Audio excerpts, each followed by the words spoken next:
Alright everyone, so in today's video we are going to do a Scoot review and we are going to talk about Jack Dot, how much of a complete fool he is to become a rapper. Guys, I'm just kidding, alright? Okay.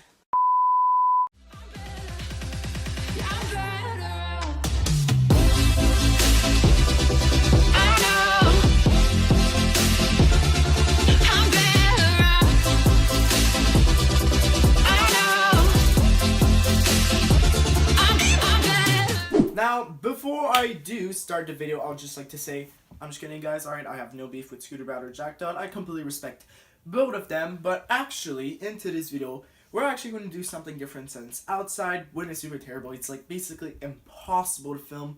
And instead, I've decided, why not do a little review about the parts that I ride, and I'm going to say the specs in my opinion about the part, and if I do recommend you buying that part, and if it's actually worth the money of buying it. Now, before I do take out my scooter is completely dirty, so I will be right back when my scooter is completely clean and taken apart.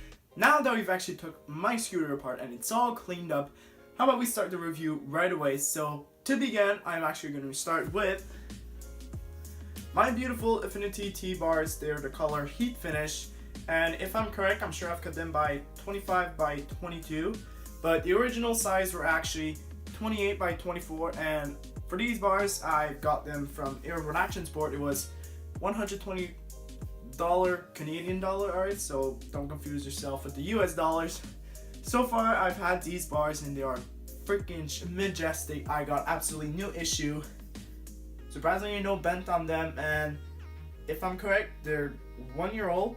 If I'm wrong, you can correct me. And on these bars, I've actually put it on the normal tilt grips, not the topo ones. At first I thought I got the topo grips, but no, it was the normal tilt grips, and they're actually pretty comfy, but if I'm correct, they're 4 months old. I'm kind of a little bit disappointed since the lines on the grips are actually already starting ripping off.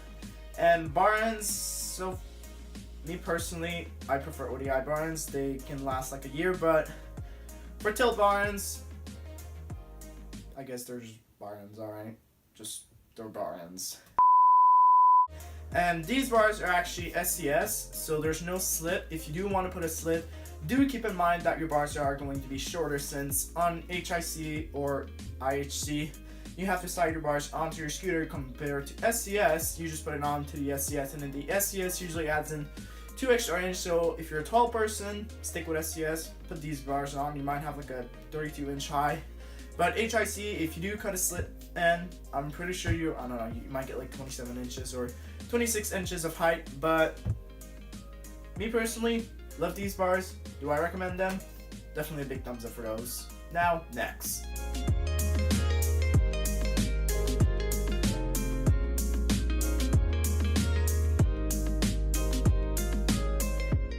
Now, next part coming in is my deck. It's a Fasen Raven deck. It's nothing too special. Now, if I'm correct, this is the old version. It's not the new version, since the new version, the back ends are like more of a square drop. Not necessarily square, but it goes in further, and afterwards it curves in like the new NV decks. But definitely love the Fasen deck, and it's 20.65 inches long by 4.5 inches wide. I think those are the measurement, but all I can say is it's a small deck. Me, I love small decks, I'm perfectly fine with it. And instead of putting on the Fasten brake, I've actually put it on an MGP brake, and I've cut it off to make it into a chitty, since every single MGP brake, I always snap them.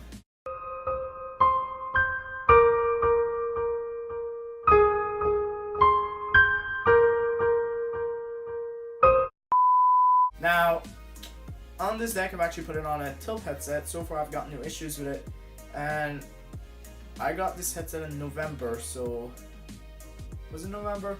Not too sure, but I know it's pretty new, it's not that old, and haven't got any issues with it. It doesn't crack or anything like that when I do use it.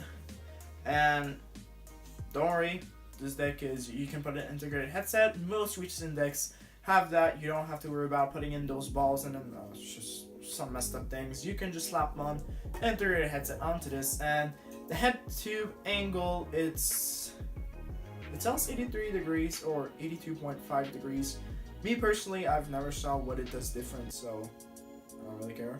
And on the bag, they actually have something actually pretty cool. The spacers, what you do is you can actually like slip them out. What you do, you put it in onto this side, and then it goes in, and then it jams. So then when you put it on your wheel, all you have to do is just slide onto your wheel, and then you put the axle through, and you tie it up, and you're ready. Compared to some other decks, what you have to do is you have to like put the spacers between the wheels, and it's like super complicated. Compared to this, you slap on your wheel, put in your axle, tie it, you're ready to go. And to put onto this brake, the bolt is I have no clue what other sizes for bolts, but it's only a 1 bolt. So if you have brakes that have 2 bolts, it won't be that complicated. You just take a drill, make a hole through, and you're ready to go. Now, next part.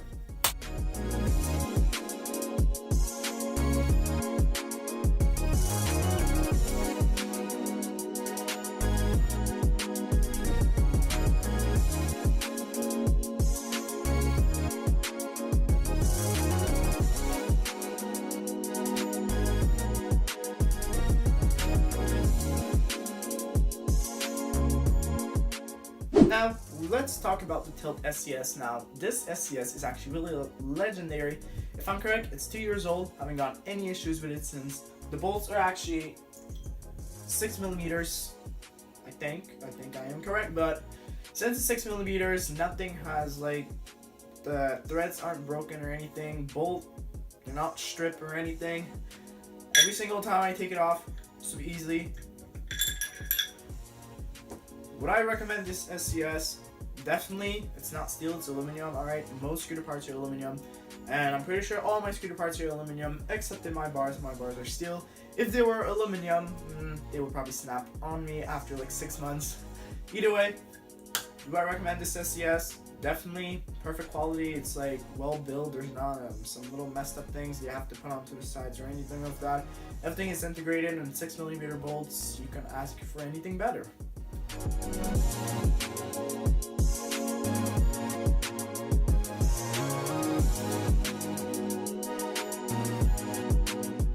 Now, my fork. I have to say, Aztec forks are freaking amazing. Why? I had this fork for two years. How much does it weigh? 635 grams. 635 grams. Sorry everyone, I'm very stupid, but I've meant to say 250 grams. Alright, let's continue the video. This is 2 years old, there's no crack, and this fork is actually for SCS, and here you don't have to put any spacers or anything. All you have to do is just slap on your wheel and then put in the bolt, and then you tidy it up and you're ready to go.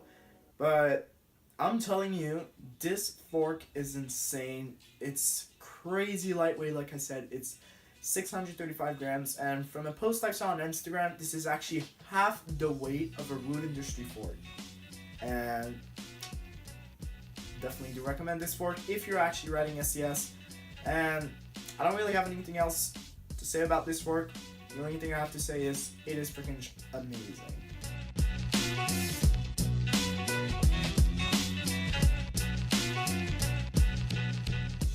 Now let's move on to this part, the dust cover. I don't really have much to say, but it's only a tilt dust cover. It does the job. Me personally, I don't see any difference. Now, if I'm correct, you can put this dust cover for HIC and SCS, or would it be EIT? Look, I don't care. Just tilt is made for SCS. Stick with SCS. SCS is much more better.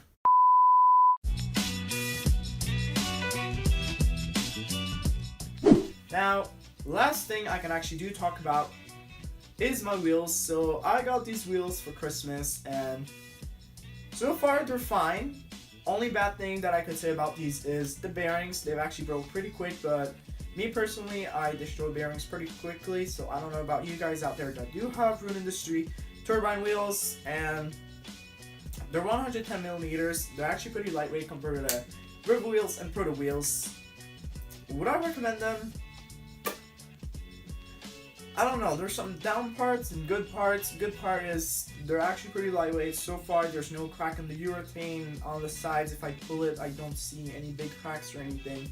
Of course, the sides, it's like the rubber is still slightly ripping off like tiny parts, but it's not like actually dehubbing or anything.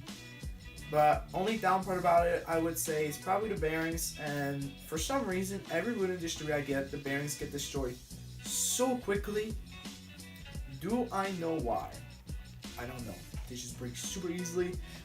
But if you can get these for under $65 Canadian, alright? If it's USD 55 US dollar, I don't know how you say that currency, but I would.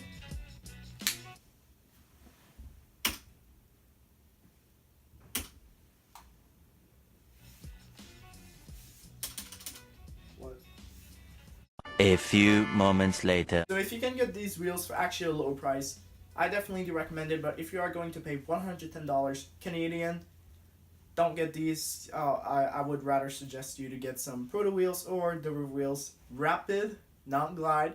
If you get Proto, get sliders, not the grippers. Would I recommend them? Me personally, no. It's up to you guys. I'm not the one buying your scooter parts.